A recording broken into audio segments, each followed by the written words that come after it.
Hi, my name's Jim McCarthy, here today to talk about Nothing Else Matters, the upcoming graphic novel on Metallica, written by myself, illustrated by Brian Williamson, and published by Omnibus Press. This was a slight departure from the other books that we've done, in the sense that it inhabits the hard rock arena. One of the things I was astonished by was just how unbelievably successful Metallica are and their ongoing career. It's very interesting to see somebody like Lars Ulrich, who's a very driven individual, and how they came out of that thrash metal scene that existed around LA and the California scene in the early 80s. And again, there was a British connection with bands like Saxon and Diamond Head and those kind of bands that influenced the band directly.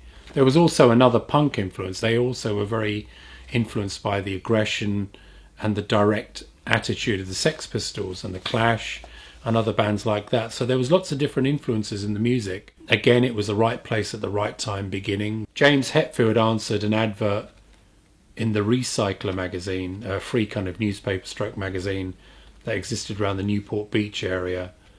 And they had a fortuitous meeting with Lars Ulrich. And it was fairly obvious from researching the book that they never thought that this was going to happen or that it was going to grow into anything like the unbelievably megalithic success that they've had, far outstripping their rivals, their contemporaries in every way, and having a career that's so full of longevity.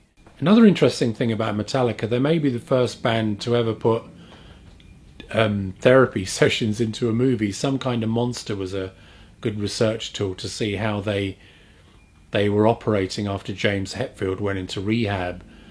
So from my point of view and from some of my own personal experience, it was quite interesting to inject some of the 12-step recovery aspects of American culture into their story, as Hetfield developed a serious drinking problem and then had to go into rehab to try and save himself and his marriage.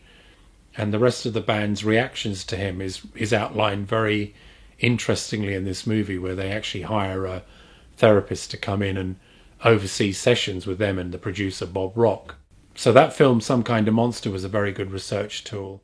Funnily enough, Lou Reed, who died just very, very recently, did an album with them called Lulu, based on 2 plays about a prostitute called Lulu, and was received incredibly badly. There was a quite hostile reaction to that double CD. I find that it's interesting that a band at that stage of their career, after 25, 30 years into their career, can still take those kind of chances. And that's one of the interesting things about their career, is that they, even though they might be part of a corporate music industry, they're still taking risks outside of that. The Metallica graphic is redolent of the Ramones book, in that we decided with editorial guidance to make it a smaller format, black and white book, which I think lends itself very much to the music and the artwork. And again, Brian Williamson's doing a great job using photo collage, line and filtered artwork, both grey tone and black and white. And again, it has an expansive kind of Californian vibe to it. It's got a totally... One thing I like about working with certain artists is that they're very adaptable, and I think Brian's artwork has really shown an adaptability from the last book to this, the last one being the Ramones. And this book has got a totally different feel to it.